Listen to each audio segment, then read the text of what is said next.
going to share some of the activities which are very good for the physical and the gross motor development of your kids. And the best thing about these activities is that they do not require a complete setup and you can easily do them at your home. So the first activity is catch the bee.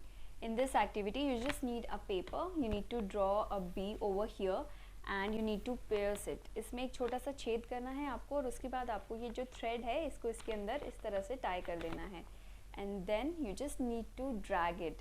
इसको आपको ज़मीन पे रख देना है और आप इसे इस तरह से खींचेंगे और बच्चे के हाथ में आप कुछ भी दे सकते हैं, या तो कोई बैट या छोटा सा बैडमिंटन जो बच्चों का आता है प्लास्टिक का, और आपको सिर्फ बोलना है कि you have to catch the B.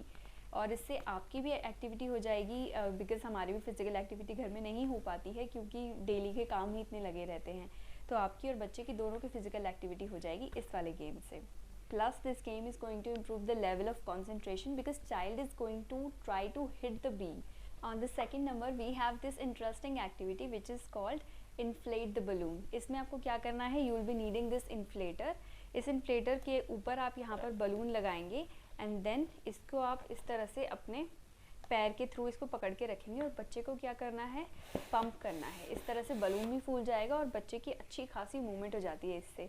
मैंने वियान के साथ ये एक्टिविटी करी थी जब हमने अपना घर डेकोरेट किया था with the balloons. Most important thing is that कि बच्चे इससे बहुत ज़्यादा खुश होते हैं कि हम कोई काम कर रहे हैं, और अगर आप एक सेंस ऑफ रिस्पॉन्सिबिलिटी बच्चे को दे रहे हैं तो वो बहुत ही एक अच्छी बात है। So on the third number we have the obstacles jump.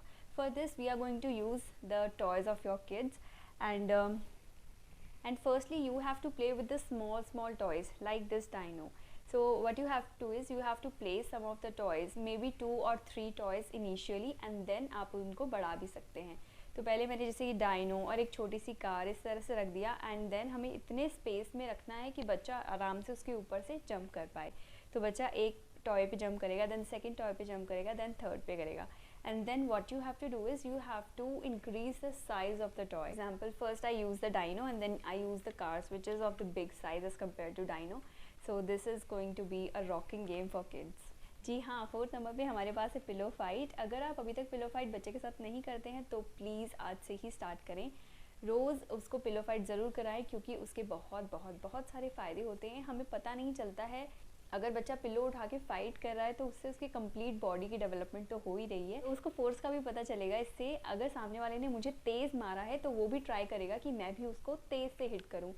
तो ये एक्टिविटी बच्चों को थोड़ा बोल्ड भी बनाती है, तो बच्चे स्ट्रॉन्ग भी बन रहे हैं प्लस बोल्ड भी बन रहे हैं। तो pillow fighting is a must do before going to bed. On the fifth number we have the glass ball game. इसके लिए आपको क्या करना है, you will be needing these types of balls and आपको इस तरह की 5 बॉल्स चाहिए और आपको 5 स्टील के ग्लासेस चाहिए जिसमें ये बॉल फिट हो जाए, मतलब ऊपर ऊपर ही रहनी चाहिए, ये बॉल ज़्यादा अंदर ना जाए। तो इसके लिए बच्चे को क्या करना है, एक साइड पे you will be putting the glasses and other side पे बच्चा जो है वो बास्केट में बॉल्स लेकर खड़ा होगा। आपको काउंटिंग करनी है 1 to 10 और उसी 10 सेकेंड्स के अंदर बच्चे को बॉल एक उठानी है, फिर उस ग्लास के अंदर रखनी है, then he have to run back, then pick up the second ball and put it in the second glass. तो इस तरह से उसको 10 सेकंड के अंदर ये वाला काम करना है। और आप अगर काउंटिंग कर रहे हैं तो आपका जो पेस है, आप अपनी काउंटिंग की स्पीड अप और डाउन कर सकते हैं according to the pace the kid is going with. And if you don't have balls you can replace the balls with the spoons also. आप स्पून्स भी रख सकते हैं बॉल्स की जगह। On the 6th number we have the game named balloon please don't come down. हमने inflator से balloon तो फुला लिया है बट अब उस बलून को यूज़ करने का टाइम आ गया है। आपको क्या करना है, बलून लेना है और उसको हवा में ऐसे उछाल देना है। बच्चे को समझाना है कि बलून को नीचे नहीं आने देना है, balloon should not touch the floor. तो बच्चा क्या करेगा, जैसे ही बलून उसकी हाइट तक आ जाएगा he has to hit the balloon, और जब वो बलून को हिट करेगा तो बलून फिर ऊपर चला जाएगा, जैसे ही बलून नीचे आएगा he has to hit it again and again. ये एक्टिविटी का नाम है balloon please don't come down. इससे बस इसमें आपको ये ध्यान रखना है कि आसपास कोई नुकीली चीज़ ना हो या फिर ज़मीन पे कुछ ऐसा ना पड़ा हो जिससे कि बच्चा गिर जाए, तो थोड़ा सा यहाँ पर ध्यान देने की ज़रूरत है। बाकी overall activity is very nice. और the 7th number we have this quite engaging activity. इसके लिए आपको क्या करना है, फ्रूट बास्केट हम सभी के घर में होती है, तो आपको क्या करना है, एक फ्रूट बास्केट लेनी है। उसके अंदर आप चाहें तो कोई मेलन रख सकते हैं या फिर 1 किलो आलू रख सकते हैं, टमाटर, what ever you have in your fridge, ये सब चीज़ें आप रख सकते हैं। करीब 1 या 2 किलो का वो होना चाहिए डिपेंडिंग अपॉन कि बच्चा कितना ड्रैग कर सकता है। Then you have to tie a rope, और उसके बाद उस बच्चे को रोप दे दीजिए और उसे बोलिए कि you have to drag the basket. जब वो बास्केट को इस तरह से ड्रैग करेगा तो वो काफ़ी खुश हो जाएगा, आप देखना। और इस एक्टिविटी से उसकी आर्म्स की डेवलपमेंट हो रही है, प्लस अगर वो भाग रहा है तो उसकी कंप्लीट बॉडी डेवलपमेंट हो रही है। These were the 7 games which I wanted to discuss with you guys. I hope आपको वीडियो पसंद आई होगी।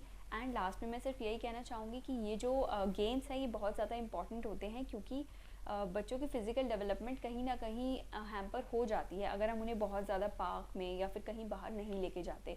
एंड आई नो कि घर में बहुत सारे काम होते हैं तो कई बार हम नहीं निकल पाते, तो आप क्या कर सकते हैं, ये छोटे छोटे गेम्स खिलाकर बच्चों की फ़िज़िकल डेवलपमेंट जो हिंड्रेंस हो रही है उसको रोक सकते हैं। तो आई होप आपको गेम पसंद आए होंगे। अगर पसंद आए हैं तो प्लीज़ नीचे कमेंट ज़रूर कीजिएगा। Thank you so much for watching. Will meet in the next one really very soon. Bye bye.